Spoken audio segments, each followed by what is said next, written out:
El tradicional desfile militar del Día de la Victoria, celebrado en la Plaza Roja de Moscú el 10 de mayo de 2026, mostró una reducción inédita en el despliegue de sus Fuerzas Armadas.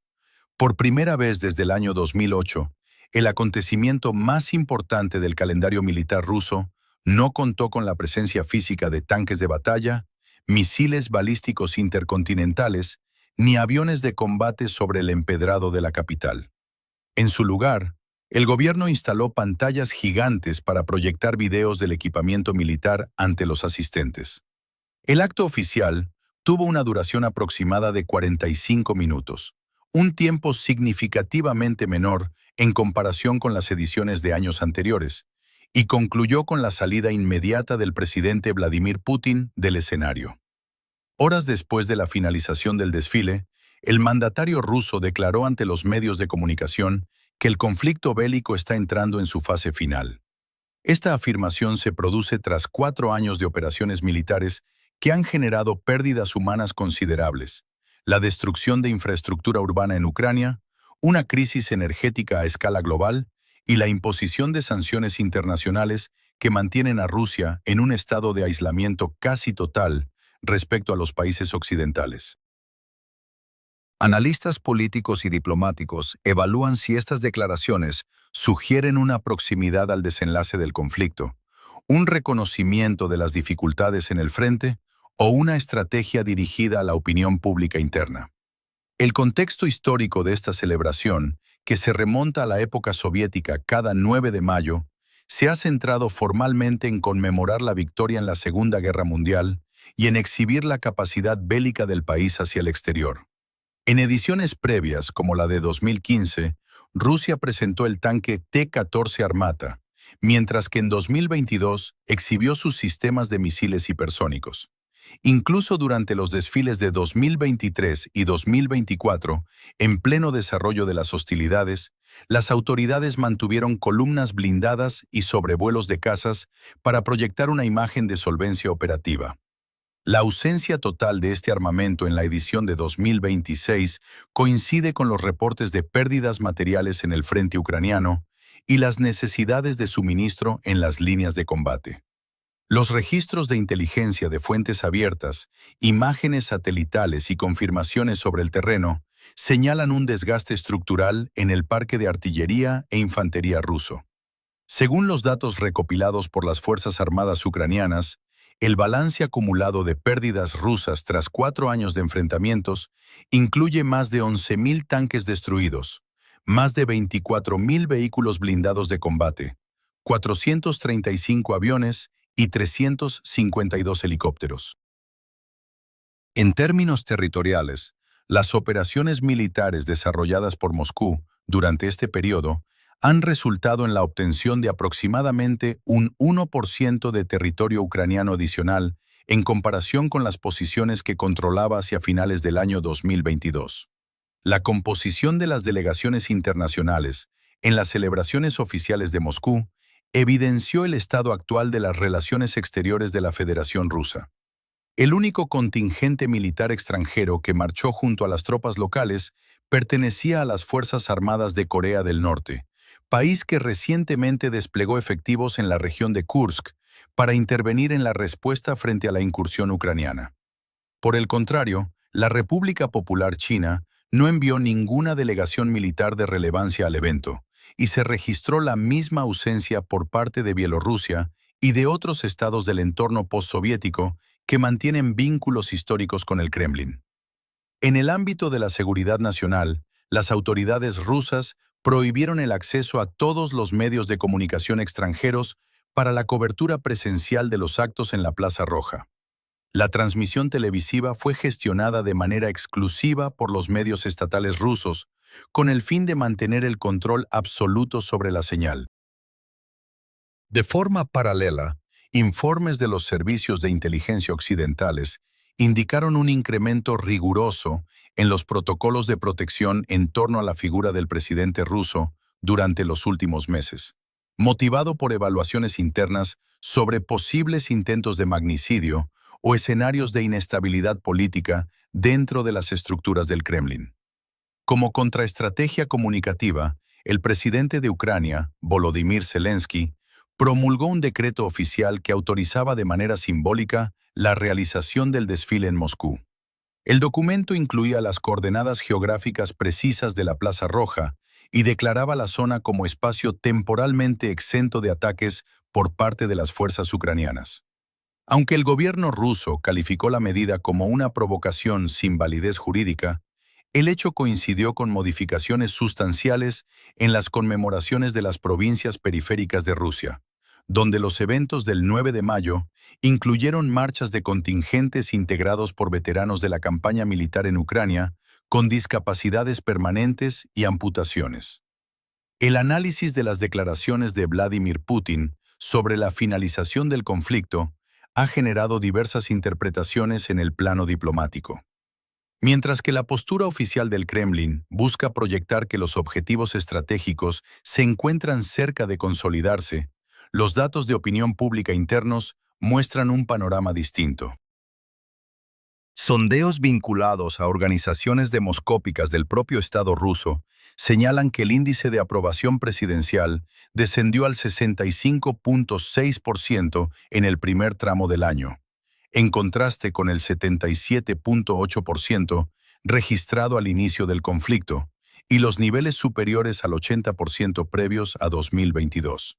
En la Cámara Baja del Parlamento, el legislador del Partido Comunista, Gennady Zuganov, advirtió públicamente sobre el riesgo de tensiones sociales profundas si no se implementan reformas económicas urgentes antes del otoño, invocando precedentes históricos de inestabilidad interna. Un alto cargo de la administración rusa, bajo condición de anonimato, declaró al diario estadounidense The Washington Post que el descontento es visible debido a la extensión temporal del conflicto, el cual supera ya la duración de la Segunda Guerra Mundial sin haber logrado el control total de ninguna región ucraniana.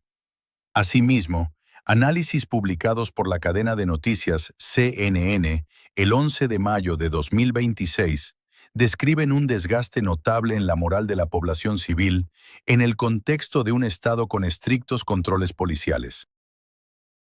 En el plano de la inteligencia política, se difundió un presunto documento interno del Kremlin, fechado en febrero de 2026, el cual detalla directrices de comunicación orientadas a estructurar una narrativa de victoria oficial ante la ciudadanía en caso de un cese inmediato de las hostilidades, independientemente de que no se haya obtenido el control de la totalidad de la región del Donbass, ni se hayan modificado las estructuras gubernamentales en Kiev. Por su parte, el secretario de Estado de los Estados Unidos, Marco Rubio, confirmó formalmente que los esfuerzos de mediación diplomática, impulsados por Washington durante más de un año, no han derivado en resultados operativos, atribuyendo el estancamiento a la negativa de Ucrania de ceder territorios reconocidos internacionalmente y a la imposibilidad política del Kremlin de concluir las operaciones sin un beneficio estratégico demostrable. La situación económica de la Federación Rusa en 2026 ha sido descrita por ex asesores del Banco Central en informes especializados bajo el concepto técnico de zona de desgaste, caracterizado por una acumulación de daños financieros a un ritmo superior al de su capacidad de estabilización. Los indicadores macroeconómicos muestran que el Producto Interior Bruto del país, que registró un crecimiento del 4.3% en 2024, se contrajo notablemente hasta alcanzar apenas el 1% durante el año 2025, lo que representa una desaceleración del 76% en su tasa de desarrollo en un solo periodo anual. Para el año en curso, las previsiones oficiales del Fondo Monetario Internacional sitúan el avance económico en un rango estimado de entre el 0.8% y el 1.1%, mientras que centros de análisis vinculados a la administración rusa advierten sobre la inminencia de una recesión técnica formal a partir del mes de julio. El propio Poder Ejecutivo reconoció una contracción en el PIB durante los 2 primeros meses de 2026. Este escenario financiero coincide con una reconfiguración de las partidas presupuestarias del Estado, el cual destina en la actualidad entre el 38% y el 40% de la totalidad de su presupuesto federal a las áreas de defensa y seguridad nacional. El gasto militar previsto para 2026 asciende a 15.86 billones de rublos, equivalentes a unos 198.000 millones de dólares, cifras de inversión bélica que no se registraban desde el periodo de la Guerra Fría. Para sostener este nivel de gasto, las autoridades fiscales han implementado reformas impositivas que incluyen la elevación del impuesto al valor añadido al 22% a partir de enero de 2026, el incremento de los gravámenes sobre las actividades corporativas y la imposición de aranceles aduaneros a la importación de productos electrónicos y bienes de consumo general. En el mercado interior, el índice de inflación se refleja en el incremento del 21% en los precios de los productos alimentarios básicos a comienzos de 2026, junto con un alza del 14% en el sector de los servicios y del 11% en los combustibles. Este último incremento está directamente vinculado a las operaciones de sabotaje tecnológico y militar desarrolladas por fuerzas ucranianas mediante el uso de aeronaves no tripuladas de largo alcance, las cuales han afectado la infraestructura de procesamiento de refinerías clave como la de Yaroslavl, al norte de Moscú, y el complejo de almacenamiento de Perm, ubicado a 1.500 kilómetros de la frontera, donde resultaron destruidos 6 tanques de almacenamiento de crudo. Asimismo, las tasas de interés bancario se mantienen en niveles restrictivos de entre el 14.5% y el 16%, lo que limita la financiación de proyectos civiles y de consumo. Paralelamente, el Fondo de Bienestar Nacional, que constituía la reserva financiera estratégica de divisas derivadas del petróleo, ha descendido desde el 6% del PIB registrado en 2021 a menos del 2% en la actualidad, mientras que los ingresos generales por exportación de crudo cayeron un 24% en 2025, situándose en 111.000 millones de dólares debido a los descuentos obligados por las sanciones internacionales. Por otro lado, el desarrollo tecnológico en el frente de batalla presenta una transformación estructural. El Ministerio de Ucrania reportó que durante el primer trimestre de 2026, los sistemas automatizados y vehículos no tripulados representaron la principal causa de bajas operativas en las filas rusas, alcanzando el 90% de los casos documentados en periodos específicos, como el mes de marzo, cuando se registraron cerca de 36.000 efectivos rusos fuera de combate. La industria militar ucraniana proyecta una producción anual de aproximadamente 7 millones de dispositivos tecnológicos de vigilancia y ataque en categorías aéreas, terrestres y marítimas para el año 2026. Entre estos avances destaca el despliegue de torretas automatizadas integradas con inteligencia artificial bajo el programa Brave 1, diseñadas para interceptar drones de control físico por fibra óptica, los cuales operan fuera del espectro electromagnético estándar y anulan la efectividad de las tecnologías de interferencia radioeléctrica desarrolladas por Rusia. Adicionalmente, el cese del acceso de las unidades rusas a las terminales de comunicación por satélite Starlink, gestionado en cooperación con empresas proveedoras de servicios espaciales, modificó la capacidad de coordinación táctica en el terreno. En el plano de los acuerdos bilaterales, el cese de hostilidades de 3 días propuesto por el gobierno de los Estados Unidos a comienzos de mayo para coincidir con el periodo festivo, que contemplaba un intercambio de 1.000 prisioneros de guerra por cada bando, quedó interrumpido tras registrarse impactos de artillería en áreas residenciales de Kharkov y ofensivas coordinadas en las regiones de Zaporilla, Dnipropetrovsk y Jersón.